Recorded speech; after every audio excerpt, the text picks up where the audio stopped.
matcha. We're going mad over matcha right here on the show, but we're also looking at another beverage. We're taking a look at the OG breakfast beverage. We're talking about coffee, and we actually have Asia's first lady of coffee, as she's known, Sunalini Menon. She's someone who tests coffee, makes sure it's of the highest quality, and she's been doing this for decades. She's an absolute legend in the coffee industry, and she joins us as our person of interest. A very breakfast-themed episode today. Yeah, lots of drinks, coffee versus matcha versus boba tea. A lot is going to happen. Stay tuned. Let's get started. Very thirsty. Yeah, let's go into the headlines. Okay, as we promised, first up, matcha takes over the menu in restaurants across the country and in homes across the country. It's India's newest wellness obsession. It's a green craze that's gripping urban India. Matcha hits the high street hard, and we take a look at why India's Gen Z is drinking green. What's behind it? What are the health benefits? And do those health benefits hold in all of matcha's forms? We take a look right here. And then, like we said, we take you on a really cool chat with the woman who taught India how to taste coffee. Inside the palate of a coffee legend, Sunalini Menon, Asia's first lady of coffee, as she's called. And today is going to be a tutorial on what you and I need to do with our coffees. And then, after getting you nice and thirsty, we take you on the road. We take a look at the Tata Altroz as it's given a facelift. We take a closer look, changes, updates in the 2025 version, and we take a look at what's different. Of course, in the end, we bring you the overdrive verdict.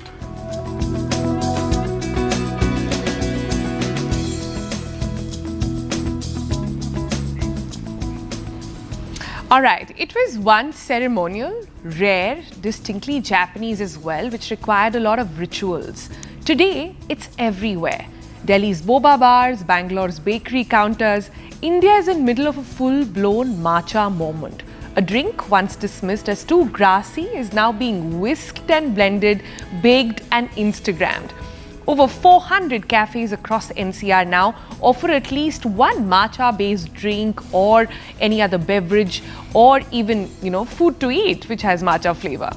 Your monthly search volumes for matcha near me have jumped up to 350% in the last 1 year. So people want that matcha, and high-end cafes and metros are all seeing matcha sales growing faster and faster. It's green, it's clean, and it fits into every box of urban aspiration. It has that wellness tag, and we'll take a deeper dive into exactly why it's considered so healthy. Of course, it brings the aesthetics.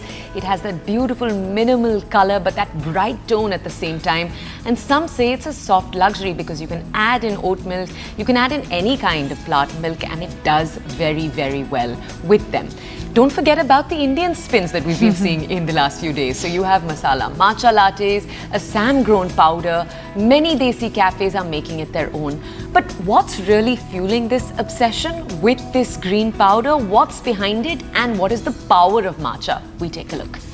And also we'll try and understand, is matcha really a healthy drink or just an aesthetic that everyone wants to Instagram about? And to talk to us about it, we've got two matcha fans, so much that they don't just drink matcha, they've invested in matcha. Joining us now is Mehrotra. We know her for her acting, for her dancing skills, and now even for her matcha. She has very recently co-founded Brie Matcha with us, and she's here with us. Hi, good morning, Sanya. Lovely to have you. Also with Good morning.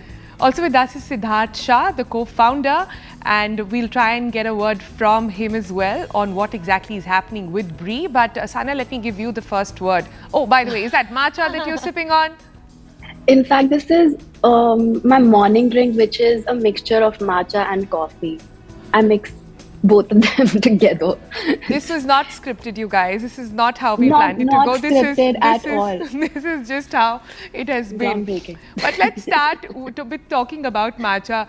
Sanya, in your own words, because you're such a fan, and like I said, you've invested now in the whole project, in the brand as well. For those of our viewers who don't understand matcha at all, do you have an introduction? Matcha is the simple description of it is it's powdered green tea with multiple health benefits. It obviously has caffeine, but it has this amino acid which is called the L-theanine, which gives you a very focused, very relaxed um, um, energy flow. Beautifully that's a said. good one. It's- Yeah. Yeah.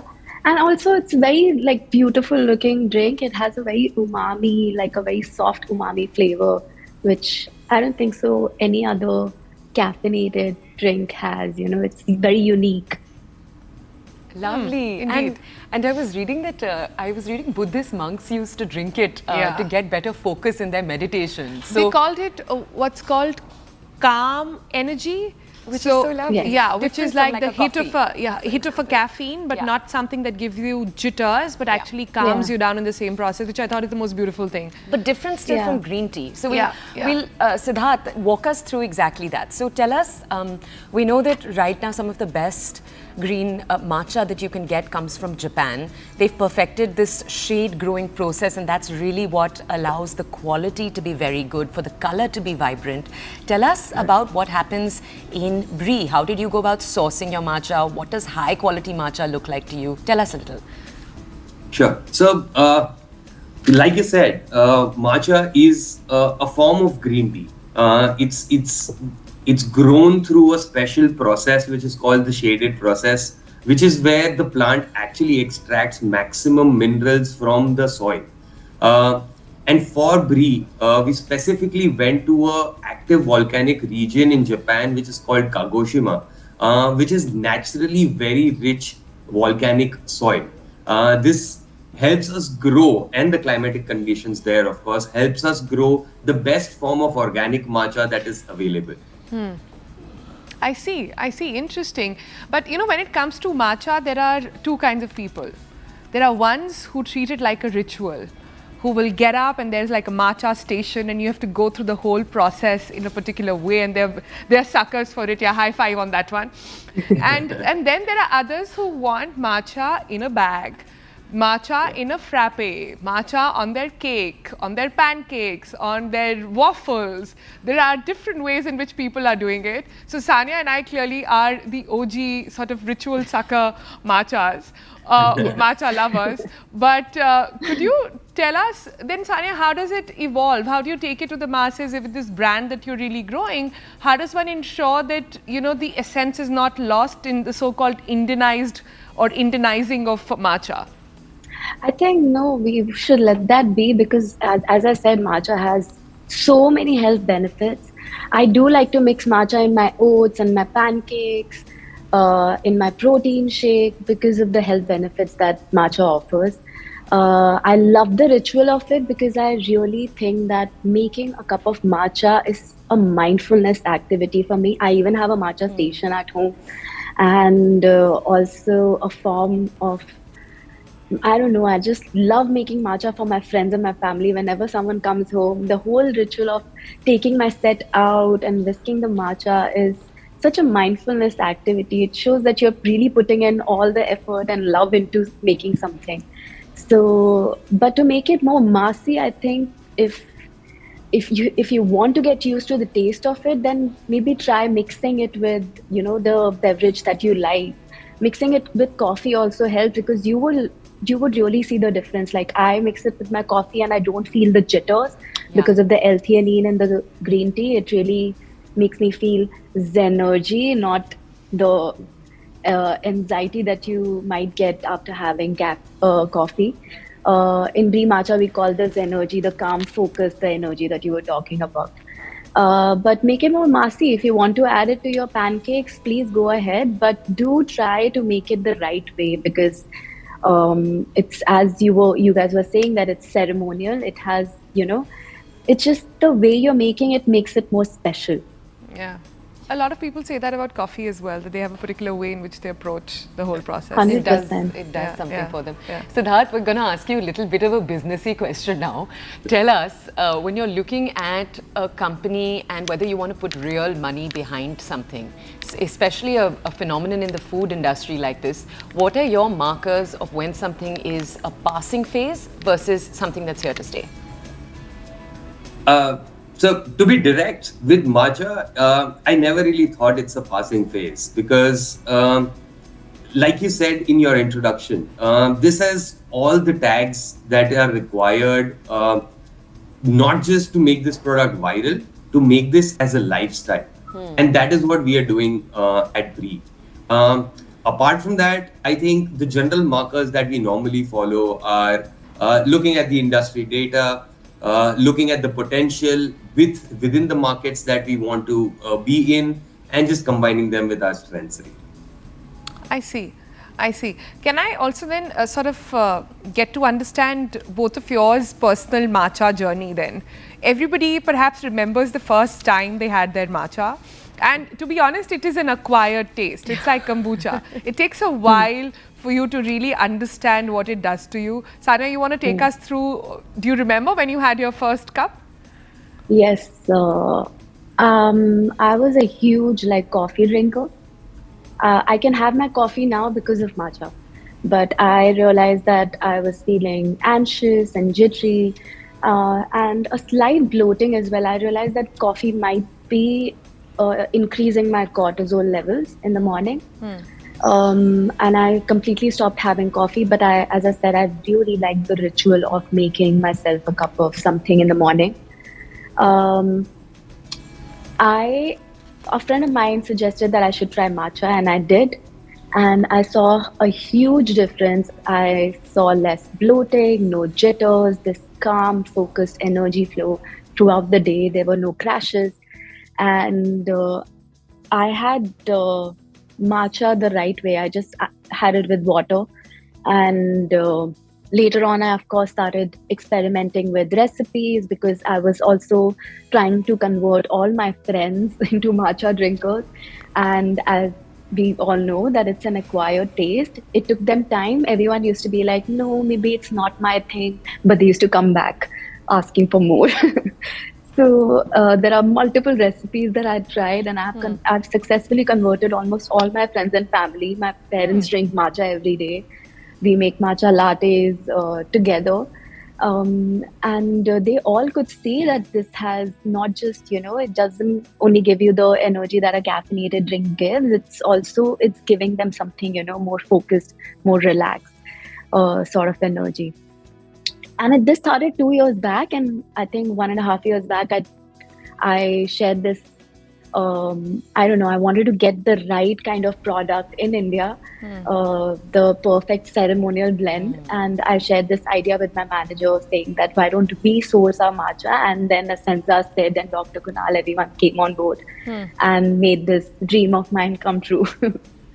How lovely. Can I then ask the same question to Sid as well, and perhaps something that viewers are going to be sort of thinking right now कि आपने तो पैसा लगाया, आप तो अच्छी बातें करेंगे ही matcha के बारे में, but tell us the truth behind how big the market is. How is it expanding? Is it limited to a particular generation, or do you see adoption across? I see adoption across. I have actually, within the family as well, we've started seeing matcha being obviously, it's more popular with the Gen Zs. They pick up on health trends faster than anybody else does, really.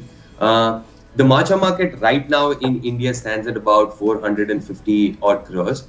Wow. Touted to go up to 850 crores by 2030. That includes all beverages and bakery goods too, or just companies that are selling just the powder? Oh wow! Yes, it does. It's all across.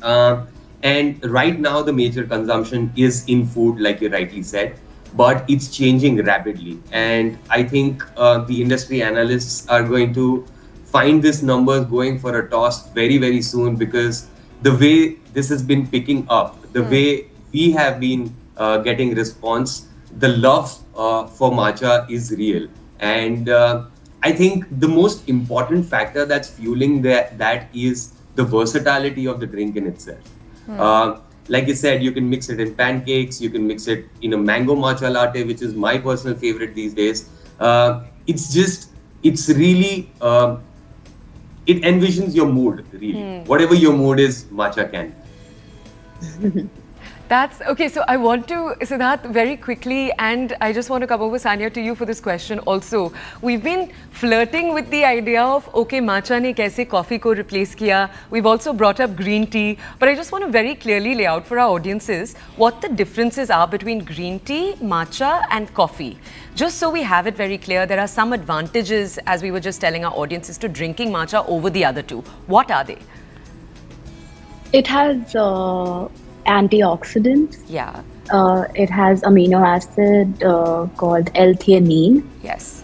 Um, And it does have which- caffeine, Yeah. but less It does than have coffee. caffeine. Yeah, right. Yeah. Yeah, less than coffee. And because of the L-theanine, you would not feel the jitters that you might feel after having coffee. So, and L-theanine is the favorite ingredient in matcha that really converted me into a matcha drinker. So it gives you a very focused, very calm energy. A grounded taste Yeah. is what Yeah. I'm describing it. Yeah. Yeah. Siddharth? Yes. So, to explain to your audience, Huh. green tea has very, very minimal caffeine. Matcha has more caffeine than green tea. And then there is coffee, which is a pure burst of caffeine. But matcha comes with L-theanine, and this helps you focus and avoid the jitters. So that's the reason we call matcha as sustained calm energy. Yeah. Got it. Got it. This discussion is getting a little bit serious, so I'm gonna just Is it? Yes. So before we sort of wrap it up and we have last few minutes, I do want to understand your favorite matcha moment. And Sania, we've been looking at all your reels on how you matcha before workout, after workout, and then in middle sometimes, Bachao. and then yeah, all of it. And that's what I really want to understand. And if I can sort of point this out as well, that Siddharth, one of the criticisms that a lot of D2C brands have these days is that the quality check perhaps is not there. And any true matcha lover will tell you that you can tell. You can tell when it's powdery. Clearly, and you have been can- able to tell. Yes, you know, Toya knows this about me. We have this discussion almost every morning. So, you know, you can tell. So, how are you going to ensure that the quality actually maintains and, you know, the matcha legacy is really respected here, since I'm really like speaking like I'm holding the flag for it over here. Siddharth, to you first, and I'll give a closing comment to Sania. Sure. So at Essenza Nutrition, we've been doing this for almost 14 years now, ensuring clean label and label certified products. So this is what we continue to do really with matcha as well. Right from identifying the right source to getting it to India packed in a bottle and confirming what's there on the label. We've stringent quality measures at every step to ensure that we are preserving the matcha culture. Got it. Sania, so many celebrities these days have put their name, their money behind brands. It could be beauty products, cosmetic products. You have spoken about health and wellness so many times. This is one of those. Are we going to see more of these coming up your alley, or this is just for matcha lovers? No, I think it's same. With my films, I am a very passion-driven girl. Like if I'm passionate about a project, I go for it. And matcha is my passion, just like you, Sonal. Like I made sure that the green of the matcha looked The nice. two the green smell and people the are both in umami. love with matcha. Yeah. Yeah. The umami texture of it was correct. So our products are brilliant. And I hope you get to try our ceremonial and our everyday matcha someday. Please do try, and you would really love it. As a matcha lover, I can 100% be assured that you will definitely like our product. But for now, I just want to focus on Brie Matcha and also all the other lovely films that I'm doing and the films that are going to release this year. So I'm quite passionate about it. I don't want to divide my attention right now. So for now, it's only Brie. All right then, to matcha, to dancing, to passion, and to a lot of more products coming in our way, and to ensuring that the right quality actually hits the market. Thank you both for joining us. Happy matcha morning to you. Thank you.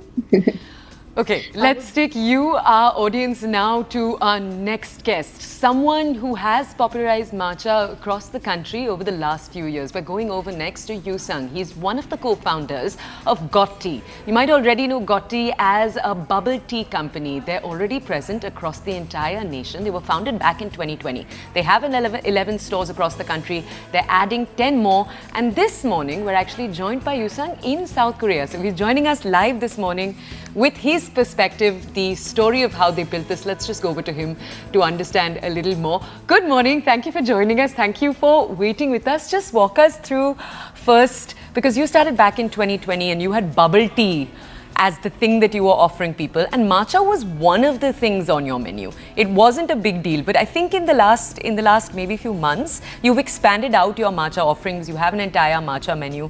What's that increase in matcha products been like? Good morning, guys. So we started in 2020 in November, and we only started with 4 flavors to start with. So one of them was matcha. And of course, being an acquired taste, and matcha didn't really pick up in the beginning. But we try to make sure that it tastes authentic and as clean as possible. And we started tweaking and finding what Indian people like in terms of the strength and the taste and things like that. And we sort of found that people like stronger matcha in India and stronger tea in general. So we sort of pivoted towards that, and we started fixing the flavors. And then recently we've been really seeing a lot of just natural growth of matcha intake in our data. Hence, we try to come up with a matcha campaign, and let's commit to a better matcha, better supply, better storage, and just better source of everything. And let's also put out more flavors of matcha so that people can get introduced to it properly.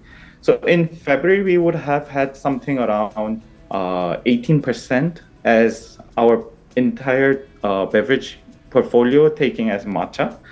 Now, recent month, it's grown up to 35%, and this month is trending at 37%. That takes, so entire beverage portfolio now is taken up by 37% by matcha. So a huge increase, and also just like, I think a lot of interest going into matcha. So yeah, it's been growing a lot. Yeah, your smile's definitely telling us that the numbers are looking good. Balance sheets are smiling as well.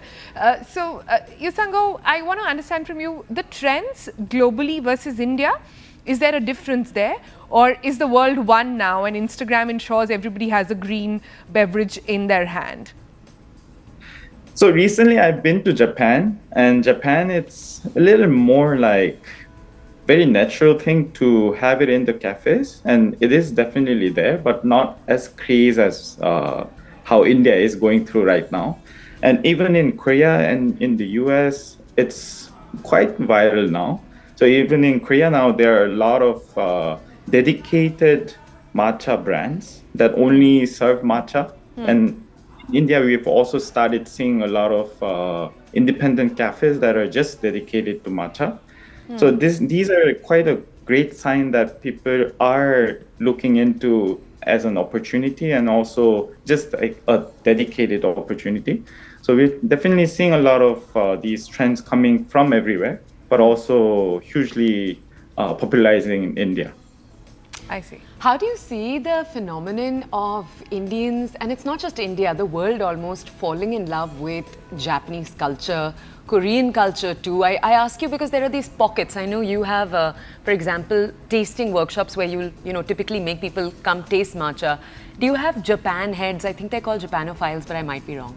Do you have them walk in and just already know everything about matcha, the history, how it's sourced, almost more than you? Does that happen? Yeah, I was really surprised and caught off guard because there are a lot of matcha enthusiasts, or even like coffee enthusiasts who are turning into matcha enthusiasts, and they have a lot of knowledge already. And I was caught off guard in some ways. Like, they're very precise of how much water they should put, or what temperature it should be put, how it should be stored. So we, for example, we store our matcha in the freezer if you're not in the use, because it's very prone to oxidization, and also we keep it away from sunlight, or it's like in a tin can, like tightly packed. So there are a lot of these practices that people are implementing on their own, searching. And also I think social media is really helping to kind of access this information faster and better. So definitely these things are existing. And the reason why we are also doing a lot of workshop is to kind of share these ideas, also learn from people who are already understanding it. And this is just making sort of like a community that started building us. Yeah, that's true. Actually, Matcha is a community, from cookies to ice creams, and we've got some of them on the screen as well. But help me understand this. How much of matcha benefits are actually overrated, and how much of it is just, like I keep saying, like an Instagrammable drink? We've seen people make matcha collagen cubes that they eat. We've seen skincare get into matcha, like it's really the buzzword right now. But as somebody who's looked at it closely, do the benefits and does the hype really match up to the benefits? I think there are benefits, and people are feeling some of these benefits. But however, when it's served at the cafe, and the content that it has with, like, let's say sugar or any other ingredient that accompanies, so it really matters what is being served, and also how the processing is there, because you could also have like a very ceremonial grade of matcha, but if your preparation goes wrong or storage goes wrong, then it may also not really reflect something that you wanted to deliver as 100%. So I think just not the cafes or anyone who's serving it or anyone who's making on their own, more knowledge they have, I think the better intake there will be, and hence there will be better benefits out of it. So some people have really come up to me and said it's really helping them focus better, and also instead of coffee, it's actually really giving them more steady energy throughout the day. But when had in the pure form, the original form. Yes, definitely. Can we ask you, Yusang, very quickly before we let you go, what are your red flags? So when you are given a glass of matcha somewhere in the country, I mean in India, what are your signs that this is good matcha? What are your signs that this is bad matcha beyond the color? So I think when we measure it, color is a very big thing, of course. And we also talk in terms of the bitterness, and also when it's mixed to the drink. If the content for us is too less, then it also doesn't feel like a big matcha drink for us. So usually for 250 ml, 350 ml, we put about 4 to 5 grams, which is a little higher end. But this is when it starts tasting like authentic, like really matcha. But if it's like to save up some cost and things like that, like put less than 3 grams, that's a little bit takes it off, because it tastes more like other ingredients, like the milk takes over or things takes over. So I think just be watching out of that, and also color do matter a lot. So when it's put it in a jar, usually the jar should, it should be tightly sealed, and also not a transparent jar, because from the light also it actually oxidizes a lot. So these are the learnings, actually, something that we have learned over time, and also interacting with our supplier, and also someone who came from Japan to do a workshop. So all of these are learning for us, and we are also trying to serve better to the customers. So yeah, here we are. Got it. So your recommendation is sift it, whisk it, make it, and that's the way to go forward with matcha. If you're having it with any other beverage perhaps, or just mixing it just for color, then that's not the matcha benefit. It's perhaps just a tad bit touch to bring you that color. Well, thank you so much for joining us, taking out the time and telling us all the rituals around matcha. Thank you so much. Thank you. Goodbye. Okay, we're going to be heading into a quick break. On the other side, we're sticking with beverages. We're sticking with breakfast beverages in particular, but we're shifting focus to a different one. We're taking you to coffee. And now we're bringing you a history maker on the other side. She's a woman who taught India how to taste coffee, and she's been in the coffee game for decades now. She is a grandmaster of the coffee world. Sunalini Menon. She's called Asia's first lady of coffee. Why is that? We speak to her on the other side.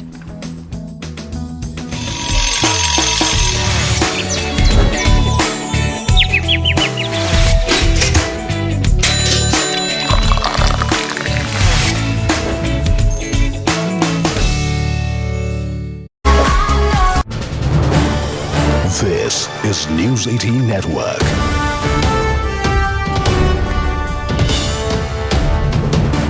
India's largest news network.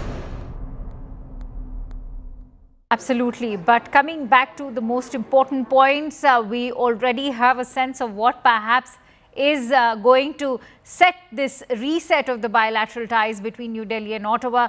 And that is, of course, going to be focus on not just the trade and investment that both the countries share, but also, as Prime Minister Carney of Canada highlighted, that he will be looking towards India's support in meeting the kind of energy assistance that Canada can provide, at the same time looking towards support from India with regards to Canada's concerns of transnational repression as well as terrorism. I want to bring you in on closing thoughts over here, Sanjay, because remember, this is also perhaps what will find space in the official release when we get one from the ministry. But I think the points are more than clear now. Well, India officially should have no problem nodding their head or signing, if necessary, on such a statement. It is not the official policy of the Indian government that transnational repression should be carried out. It is not the official policy of the Indian government to go interfering in the affairs of other countries or in diaspora matters. So when these are stated as matters of principle without reference to anything specific, there is no cause for disagreement on any of these matters. And India will understand well that given the backdrop of the last couple of years or so, and it's been a very low depths to which the relations have fallen, given that the Canadians will want such language to figure in a joint statement following a meeting as significant, as historic almost, as the one we have just had. So if this finds some content there, I don't think Indian government should have a great problem with it. True. And at the same time, before I play out that conversation between both the Prime Ministers, I just want to have your thoughts, Sanjay, on this joint communique on migrant smuggling, which the statement highlights is often linked to other serious criminal offences, and the leaders of the G7 have reaffirmed their commitment to prevent and counter migrant smuggling through the G7 coalition of Prevent and Counter the Smuggling of Migrants and the 2024 G7 Action Plan to prevent and counter smuggling of these migrants. So that's also a reiteration of a concern that's been consistently flagged off by US and the US President Donald Trump. You know, in Canada, talk of smuggling sounds a bit rich. You don't have to smuggle that many migrants to Canada. Canada welcomes them with open arms. All you have to do, and this is the legal position, is to turn up on a flight, get a visitor's visa, turn up on a flight, come to the airport and say, I'm seeking asylum. You can say, I'm being politically persecuted. Or, as we reported recently, increasingly, a number of people are saying that we have LGBT issues, and that is leading to persecution back home. We want asylum, and the Canadian government is granting them it. In the past year or so, it has granted political asylum to more than 3,000 people from India. So, if you count away weekends, that's something like 10 a day. Canada is inviting them in. The world knows that we don't have such high degree of persecution or any thing remotely on such a scale happening in Punjab. But as of now, there are about 20,000 applications, certainly more than 20,000 applications that are pending that the government is considering, and it is approving, as we see, at the rate of 10 a day. So smuggling is one way, and yes, there are these gangs that do smuggle people in, and we've had that happening in the US, Right. a number of people being smuggled into the US, and a number of people also coming to Canada, Right. both ways through the border. But with Canada, there's a particular problem of inviting to the extent that nobody wants to smuggle anymore. Many thanks to you, Sanjay. We'll have to leave it at that. Thank you so much for bringing us all those live updates from Cananiscus. The bilateral has happened between India and Canada, of course also marking new beginnings for both the countries. This perhaps is the moment of that much needed reset in the bilateral ties between New Delhi and Ottawa. We leave it at that. Thank you so much for tuning in to our live and rolling coverage of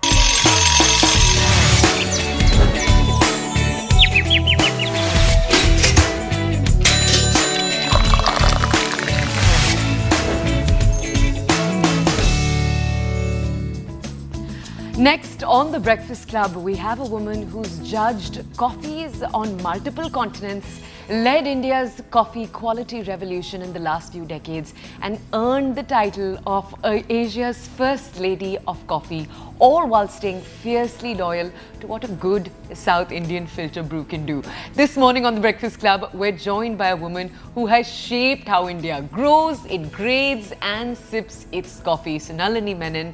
She is someone who entered the coffee board as a young woman decades ago and went on to become the first Indian to certify as a professional Q grader. Right, and today she runs Coffee Lab in Bengaluru, where beans are tasted, tested and taught to meet global gold standards. There's also a story of walking into an all-male boardroom and refusing to be talked over, of building India's coffee reputation cup by cup. She joins us today with almost 1 million tastings that she's done already, and she has so much passion for every cup that she tries, so we thought we had to bring her on to understand more. Let's welcome her on the program. Sunalini, thank you so much for joining us here on the Breakfast Club. Let's start by asking you that you've often said that your love for coffee began with your grandmother's brewing ritual. What did that cup really mean to you, and where did you actually have it? Do you have memory of it, your very first coffee mug? Well, I think you asked me a very interesting question. It dates back to many, many years ago when I was a little child. I must have been about 6 years old. And I still remember my grandmother used to take me down a little road called Village Road. That was in Madras. Today it's called Chennai. And we would just walk down all the little shops and the vendors on the pathways, pedestrian crossings. And then we would reach this little coffee shop called Leo Coffee. Even today it exists. And then she would sort of point out some brown-looking beans and some flat-looking beans. I didn't know what they were. And then she would say, I want 50% of this, 50% of this, grind this to a particular grind size, and then they would pack it in butter paper. In those days, we had no Val bags. So butter paper was put in and put lovely aroma. And, you know, I had the proud privilege of holding the packet in my hand and walking down the street with her. She would take it home, and every day she would brew it in the morning. And me as a child, my sister would beg her for a little bit of coffee, and she would say, no, you have to grow up, drink milk. Milk is the only drink that will make you grow, and your brains will become very bright and you'll be a very clever child. So no coffee. But if you behave very well, I'll put a few drops into your cup of milk. And that's how, you know, I started my journey. And even today, I can smell that aroma. I can see my grandmother drinking her huge kuja of coffee, and me drinking my milk with little few drops of coffee. So that was my journey. That's how it shaped my future. I never thought I would be in coffee, but I got into coffee and I love it. How lovely. Sunalini, can you tell us a little bit, we don't know if you were joking when, you know, you say that you've tasted over 1 million cups, but what actually happens when you sip a cup? What's happening in your mouth? What are you tasting? What are we not picking up on? I think it's a great moment of revelation. And I just love it because when I get into a coffee cup, which, I'm drinking with another, perhaps another coffee lover. And he or she is saying, oh, what lovely coffee, it's delicious, it's nice and strong, it's so nice, it's so tasty. And then I can see a little flaw right at the background. And that could be a very woody note, which means the beans are very old. So when the beans are very old, they develop this woody notes. It's just like having a burnt wood. So, I just think to myself, oh my God, let me not open my big fat mouth, or rather big small mouth. Let me not open the mouth and tell them, this coffee is really not very nice. But then I go along with them because that's how they have appreciated the cup. And I quite like that way of, enjoying a cup of coffee, though I may be detecting lots of off notes. But then that is only to make me understand, okay, I still know my job. I think I can still hold my job. Well, that's true. When you know too much, I think you can be a spoiler for others as well. But lovely and gracious the way in which you handle it, which brings me to your judging. When you judge these incredibly prestigious international coffee competitions, for example, what do you think India does well? We grow a lot of coffee, but perhaps not the finest ones?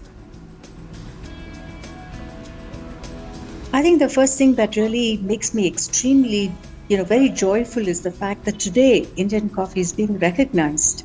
I still remember when I started my journey, I still remember one particular event which is always etched in my memory. Me sort of manning a booth at the SEA, the Specialty Coffee Association, event, which was being held, I think it was in Boston, many, many years ago. And I was heading the quality department in the Coffee Board of India. And they had sent me, in those days, foreign exchange was also extremely tight. So there was just this one young diminutive person standing there and setting up the whole booth. When, a whole crowd of coffee buyers were walking past, they looked up at the board and said, coffee, India? It must be trash coffee. Let's walk fast. And I still remember that day. And I said, one day, I'm sure you'll come back to me and ask me for coffee. And I'll tell you, I'm sorry, sir, but I'm all sold out. Well, I haven't reached that stage of saying I'm all sold out. But I think I've reached a stage where I think I'm so proud that India is recognized for her delicious coffees. People are, wanting to buy, wanting to know more about it, wanting to ask me, can I see a farm? Can I come down? Can I see a couple of farms? I said, not to worry, I'll show you all my farms. Come along. And we have cupping sessions, especially we have a lot of Japanese coming in. We have a lot of Americans coming in. We have a lot of Europeans. Europe was always our market for us. But still, I think there are some parts of Europe which did not look at coffee, Indian coffee. But I think today all are quite eager to taste our coffees, to buy our coffees, to appreciate our coffees, and to serve our coffees as single origin. I think that's a great achievement. Is there a ritual you do to protect this is a strange question, but to protect your tongue? You know how singers will avoid certain things to protect their voice? Do you do the same? Well, that's a very interesting question because the tea tasters, that was actually the first, tea tasting was the first in India here. We had tea tasting and, they didn't know coffee tasting at all existed. And when coffee tasting came in, and when I started, being in the industry, I used to find that the tea tasters would smoke and drink. And just 1 week before the auction, they would stop drinking and smoking. And so I asked them, why do you do that? No, we just protect our palates. I was thinking, what a strange way of protecting a palate. So I think what I do is I ensure that, I normally come from a home which doesn't eat hot, spicy food. So I'm lucky in that way. We don't have much salt in our house because my sister was a strict doctor. She said, no salt, no sugar. And, I used to hide and put the salt into the food or, put the sugar into our coffees. But I think that, question of having hot, spicy food is fortunately not my way of eating. So that is one thing which protects my palate. And I've never drunk. I don't like alcohol, so that's fine with me. Wines, I try and taste wines because that gives me a lot of information. Wine tasting, we take a lot of vocabulary from wine. So I think wine tasting is something I thoroughly enjoy. Maybe I don't drink it, but I appreciate the nuances. So if you ask me what is it that helps you, to preserve your palate, it would be, one is, eating very hot, spicy food. At least I don't believe in smoking and drinking, but of course people will douse me on that, saying I drink and I smoke and I'm a great taster. Well, I respect you for that, but I don't believe in it. So I look after my own palate.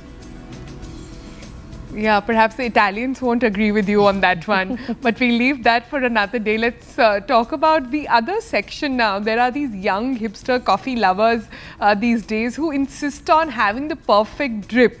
Are you like that on your own, or do you think, like you suggested earlier, you would just let that pass?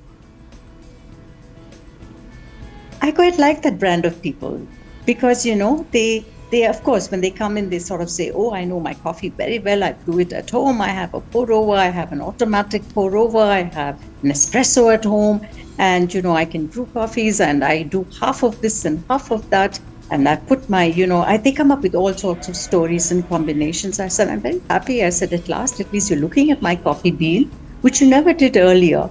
And I think, in a way, COVID did help in this home brewing because it has become a very personalized experience. Yes. They use different types of, advanced, precise coffee brewing tools. They replicate the drink in the cafes, and they also have their own, professional and personal traits in the cup of coffee. I admire that.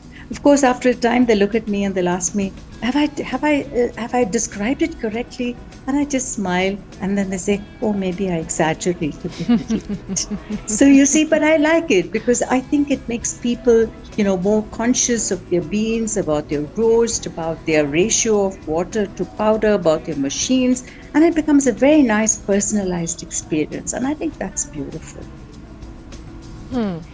We have one last question. We just want to ask you, your life story, the fact that you've led this movement, you walked into the coffee board as a young woman, you were possibly the only young woman in these all-male offices, and at that time you knew coffee could be this much larger global phenomenon for India. But you've also said you used to come home and cry sometimes. That's how hard it was to go to work. Can you just tell us a little bit about your words, your advice to a young woman trying to make it in a space like that? And today when I look back, I'm glad I stayed back because, of course, I cried. I cried many days in the board, being the only woman, not understanding, not knowing anything about coffee. And then I realized my grandfather's words came back. He'd always tell me, Sunama, he'll call me, where there is a will, there is a way. And it's up to you to find the way. Yes, life is tough because I come not from very huge beginnings. I come from pretty humble beginnings. So my grandfather would always, encourage me, saying, where there is a will, there is a way. Because I used to fail every day in, every class in school up to the 5th standard. Till one day I heard my grandmother telling my grandfather, how do we have such a child in our family? Everyone is so clever, and this child is always having red lines in her report. And I remember my grandfather's words. It was about 5 in the morning when I woke up to hear this. You wait and see, she'll be a shining star. That said, okay, I will show my grandmother. And then my grandfather's words, where there is a will, there is a way. That is how I held on to it. Board was not easy initial years, but when I started learning, which was a great learning curve, I requested my head, can I sit at each desk and learn about their jobs? We had many, many departments. I went to each department, sat with each person. He looked down at me. I said, doesn't matter, I look up at you because I'm learning. And I learned many things, not only on coffee, but about people, who's capable, who's not capable. So when I took over as the head, I knew exactly who my staff would be. Ms. Menon, cheers to you. Cheers to all the work you've done. Cheers to all the women you will carry along now. And cheers to, of course, that lovely cup of coffee. Thank you so much for educating us. And on that note, I'm going to take a sip. You take a sip. And what a sort of inspiring note to end our beverages our beverage morning on. But let's take you now, as we promised, to a different thing altogether. All right, it's time to take you through our Overdrive segment. Get ready to take a closer look at one of India's most popular premium hatchbacks. It's the 2025 Tata Altroz that just received a facelift, and we are here to break down all the changes. Exterior design tweaks, interior upgrades, all new features. We've got the inside scoop on what the Altroz holds. What can you expect? Well, Overdrive brings you this verdict. Take a look. Now, this is something that doesn't happen very often in 2025, a new hatchback. Anyway, we have the Tata Altroz facelift with us here. And as you can see, it's a fairly notable update. To start with, you have this new design for the grille. It's almost blanked out, but not quite. You have a new design for the LED lamps. To start with, LED now, which they weren't before. And there's a lot of intricate detailing in them. Similarly, in the bumper, now they're very similar to what you find in, say, the Nexon and the Punch, with a similar arrangement for the fog lamps. And the general design is also now quite similar to the Nexon with the split here. And then of course you have cameras for the 360 degrees. Now on the sides, the biggest change are these flush door handles. Again, you've seen this in the Curve, for example. But Tata Motors has had to make sheet metal changes with these. Again, it's not something you see very often in a facelift, but it's been done here. You still have this gloss black element here, which was always a trait of the Altroz. Cameras for the 360 degree camera, again a new feature in the segment. You have slightly different design for the alloy wheels. There's 16 inches still, but at the back you still have these door handles. Maybe they could have made a similar arrangement here, but anyway, it looks nice. Now, just like in the front, the rear has been sharpened up quite a bit. As you can see, it's got that full width light signature now with this really sharp edge. Looks really nice in my opinion. The rear windscreen is changed. Again, you don't see something like this in a middle cycle update, but it's happened. And this is what the boot is like. It's still got that angular cut to it, the Altroz badging. Now, the boot is useful like before. You have a high lid, again not changed from earlier, but the flow is quite deep here, so you can put in over 300 liters, which is quite good for a hatchback. Now, this is what the inside of the new Tata Altroz is like. Now, again, it's a reasonably big change considering this is a mid-cycle update.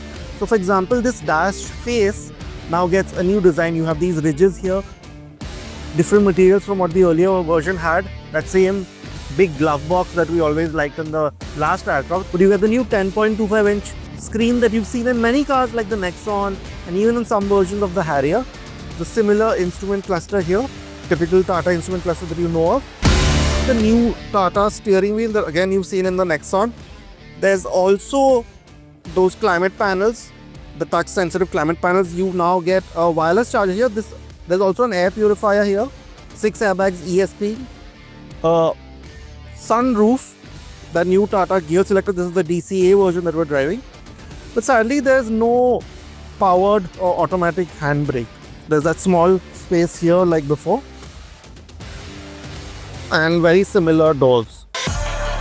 Now this is what the back seat of the new Altroz is like. Now I must say that the seats have changed, which again is something that you don't see very often in a mid-cycle update, but as you can see there's quite a bit more bolstering to me here. So it's good. It's somewhat like the Citroen Basalt, but fixed if you will. You still have that fairly flat floor, a chunky center armrest, and even the fabric has changed. It's a bit softer, it feels a bit denser, so that's nice. Like before, I have fairly good headroom for my height. Legroom and knee room is not bad either. The windows, just like how they were, they're quite large, but the lighter upholstery gives it a slightly more spacious feel. You now have 65-watt charging here, which is good, and these rear AC vents. Now, prices for the Tata Altroz start from rupees 6.89 lakh and go up to rupees 11.29 lakh. You can get an SUV for that price, but would you still pick a hatchback? What do you think? Let us know in the comments. By the way, the engines, the Altroz continues with that 1.2 litre petrol and 1.5 litre diesel. The manual and the DCA are there as well, but the AMT has been added back again to the range. So like I said, do you like the Altroz and would you pick it over an SUV? Let us know in the comments.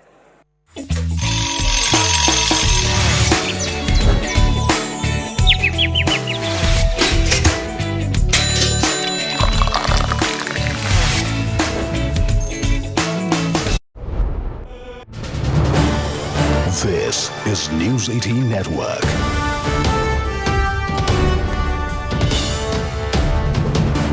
India's largest news network. Absolutely. But coming back to the most important points, we already have a sense of what perhaps is going to set this reset of the bilateral ties between New Delhi and Ottawa. And that is, of course, going to be focus on not just the trade and investment that both the countries share, but also, as Prime Minister Carney of Canada highlighted, that he will be looking towards India's support in meeting the kind of energy assistance that Canada can provide, at the same time looking towards support from India with regards to Canada's concerns of transnational repression as well as terrorism. I want to bring you in on closing thoughts over here, Sanjay, because remember, this is also perhaps what will find space in the official release when we get one from the ministry. But I think the points are more than clear now. Well, India officially should have no problem nodding their head or signing, if necessary, on such a statement. It is not the official policy of the Indian government that transnational repression should be carried out. It is not the official policy of the Indian government to go interfering in the affairs of other countries or in diaspora matters. So when these are stated as matters of principle without reference to anything specific, there is no cause for disagreement on any of these matters. And India will understand well that given the backdrop of the last couple of years or so, and it's been a very low depths to which the relations have fallen, given that the Canadians will want such language to figure in a joint statement following a meeting as significant, as historic almost, as the one we have just had. So if this finds some content there, I don't think Indian government should have a great problem with it. True. And at the same time, before I play out that conversation between both the Prime Ministers, I just want to have your thoughts, Sanjay, on this joint communique on migrant smuggling, which the statement highlights is often linked to other serious criminal offences, and the leaders of the G7 have reaffirmed their commitment to prevent and counter migrant smuggling through the G7 coalition of Prevent and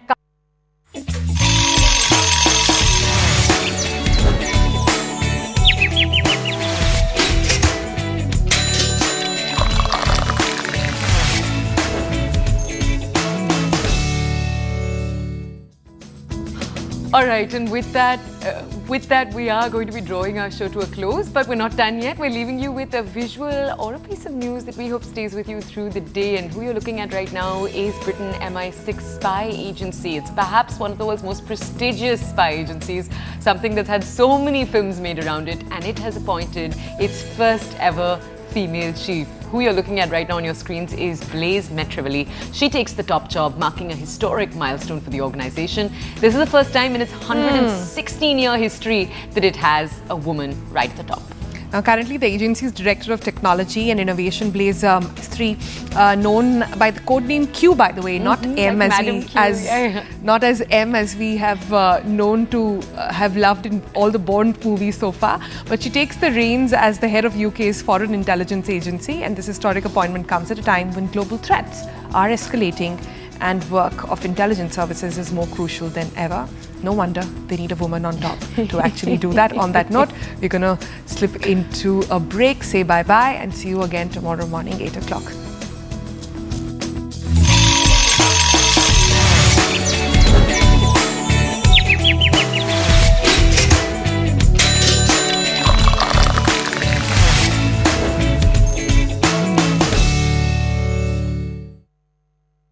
Brought to you by... This is News 18 Network.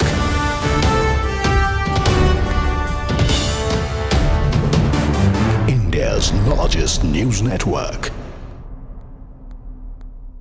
Absolutely. But coming back to the most important points, we already have a sense of what perhaps is going to set this reset of the bilateral ties between New Delhi and Ottawa, and that is of course going to be focus on not just the trade and investment that both the countries share, but also, as Prime Minister Carney of Canada highlighted, that he will be looking towards India's support in meeting the kind of energy assistance that Canada can provide, at the same time looking towards support from India with regards to Canada's concerns of transnational repression as well as terrorism. I want to bring you in on closing thoughts over here, Sanjay, because remember, this is also perhaps what will find space in the official release when we get one from the ministry.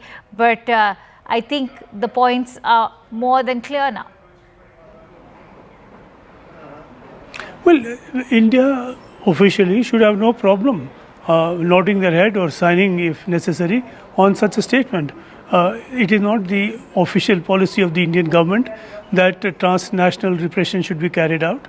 It is not the official policy of the Indian government to go interfering in the affairs of other countries or in diaspora matters. So when these are stated as matters of principle without reference to anything specific, there is no cause for disagreement on any of these matters. And India will understand well that given the backdrop of the last couple of years or so, and it's been a very low depths to which the relations have fallen, given that the Canadians will want such language to figure in a joint statement following a meeting as significant, as historic almost, as the one we have just had. So if this finds some content there, I don't think Indian government should have a great problem with it. True. And at the same time, before I play out that conversation between both the Prime Ministers, I just want to have your thoughts, Sanjay, on this joint communique on migrant smuggling, which the statement highlights is often linked to other serious criminal offences, and the leaders of the G7 have reaffirmed their commitment to prevent and counter migrant smuggling through the G7 coalition of Prevent and Counter the Smuggling of Migrants and the 2024 G7 Action Plan to prevent and counter smuggling of these migrants. So that's also a reiteration of a concern that's been consistently flagged off by US and the US President Donald Trump. You know, in Canada, talk of smuggling sounds a bit rich. You don't have to.